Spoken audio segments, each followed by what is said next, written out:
Hey, Pat Rigsby here, and in today's episode, I want to talk with you about 2 ways you can hit reverse for better results. Let's get started. Welcome to the Fitness Business School podcast, the show for fitness business owners who want to grow their income, increase their impact, and improve their lifestyle. Be sure to listen till the end of this episode because we have a brand new special offer exclusive for listeners. So stay tuned. When we think about success, so much of it is about this pursuit of things in front of us. It's about adding things to our plate. It's always kind of looking out there and how far we still have to go. And, there's this kind of almost never-ending kind of sense of, I guess, being, insufficient, or it wasn't good enough, or if you got 5 new clients in a month, you needed 8. If you got 10 new clients in a month, you needed 15.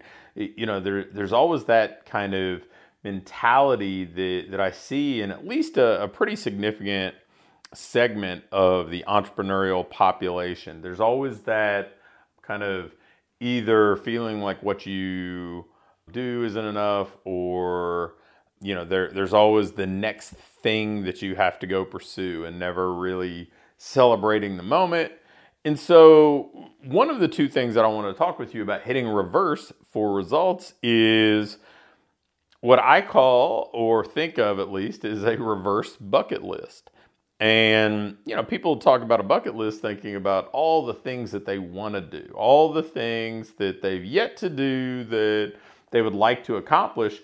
And that's great. I'm all for pursuing new things and exploring new opportunities and having new experiences. But a reverse bucket list should be this opportunity to reflect. And this would work personally too. And really, I'm kind of thinking about it through the business lens as we record this episode, but it would work for personal or professional.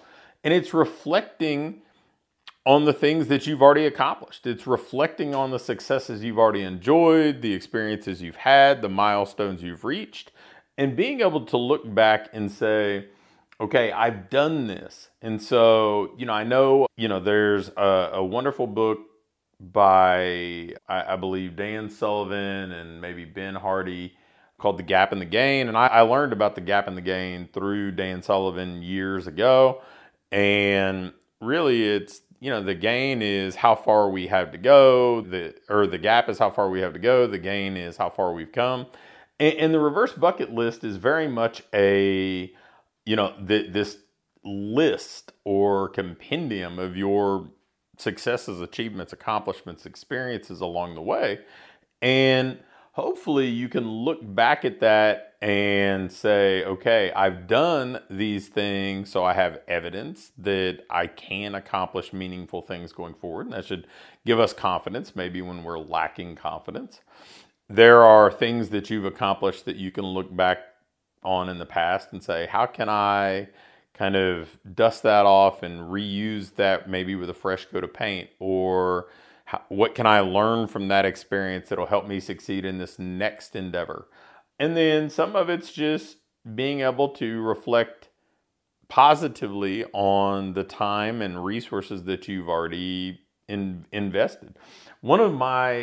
I think one of my kind of favorite things, I guess, and I'm not sure that I would have thought about it this way, but I've reframed it in my mind to think about it this way, is seeing the memories that pop up on social media for family stuff that we've done, stuff that, when our boys are much younger, places we've gone, things that we did, moments that we shared.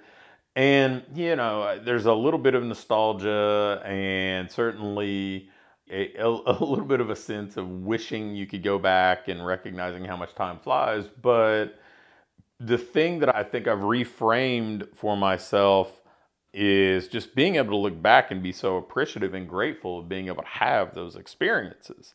And that serving as a prompt to remind me about those experiences, because sometimes we lose track of it. We're so caught up in what we're pursuing going forward that we, we may, if we sit down and look through, the whatever today's equivalent of a photo album is and see this stuff, yeah, we can reflect on it. But otherwise, it kind of gets lost in the busyness of today and the pursuit of tomorrow.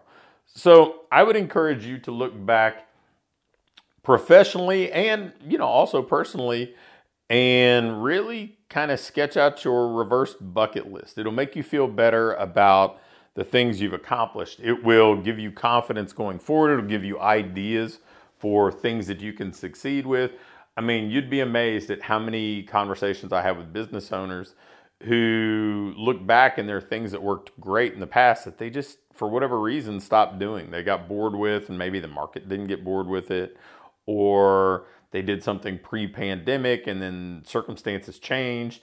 And there's so many things that they can kind of dust off and use again and not have to build from scratch and not have to go invest in some new kind of done-for-you program or whatever else. They have what they need. So that's reverse bucket list. The second one is kind of reversing course on some of what you're doing, because there's this idea of a sunk cost, right? Like, just because you've already invested that time, sometimes it's just, sometimes you just got to let go, and you've got to be able to say, okay, that's just, that is a lesson learned, an endeavor that helped me, come up with some ideas or maybe serve as a springboard for something else, but it doesn't serve me anymore. There are plenty of things that we do now that don't serve us any longer, whether it's things that we're investing money on, right? I mean, you can go through and pair off subscriptions if you review your credit card statement every month, because they may be things that you're just not using regularly. There are things, I go through my closet every few months and pair off things that I haven't worn because they could go serve somebody else, but they're not serving me. There are people that are in your world that are kind of energy vampires or people that drag you down. There are newsletters that you subscribe to, podcasts that you listen to, clearly not this one, but that just aren't bringing you any sort of benefit, any sort of improvement, or bringing you joy. There are plenty of things that you can kind of reverse field on, because this idea that just because you're doing it means that you should continue to do it, or just because you're investing time in something, investing money in something, spending time with someone, doesn't mean that you should continue, because that's not necessarily the best path forward. And I think that one thing that I have recognized time and time again is when I let go of certain things, I feel a sense of lightness, which it's funny. I'm not sure I've ever said that word out loud before, but there's this, this space that's available to do more things. It's like closing files on a computer, and it runs faster. It's, it's just this sense of opportunity and optimism. So one thing that if you're looking for a way to improve what's coming next and create opportunities to move forward, sometimes one of the easiest things that you can do is remove things that don't serve you. Consider it a professional fall cleaning or spring cleaning or whatever else. I guess the traditional term is spring cleaning, but since I'm recording this in September, any time will do. So 2 ways to kind of reverse course or look backwards to make the next thing better, to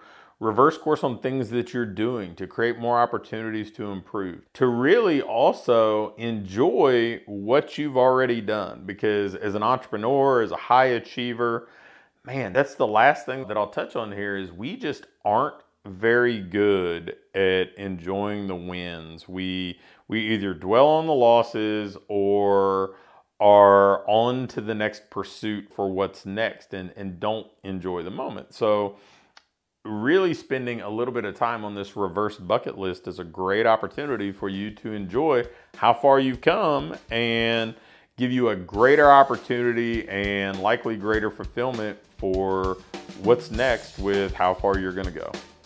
Thanks for listening to this episode of the Fitness Business School. Before you go, I have a quick announcement. One of the things that we've been doing with our current clients is taking them through this ideal business diagnostic. And really what it is, this checklist that allows you to pinpoint exactly what your business needs next so you can keep improving, keep growing, and build a business that you love to own. One that pays you well, one that allows you to have the impact you want to have, and one that allows you to have a lifestyle that you truly enjoy. In this diagnostic, we walk through everything and we do an evaluation and can instantly pinpoint what you need to do next to build that business that you want. I'm going to extend this opportunity to get on with either me or my team and take you through this evaluation and fix your business's most vital needs fast. So if we take you through this, you're going to be able to make those vital changes that you need to finally have what I call your ideal business. If you'd be interested in going through this entirely free, risk-free diagnostic with us and learn what you already have in place, what you're doing well, and where your greatest opportunities for rapid improvement are, just shoot me an email with diagnostic in the subject line to pat@patrigsby.com. Again, an email to pat@patrigsby.com with diagnostic in the subject line will get you scheduled and take you through this evaluation to help you build the business you want.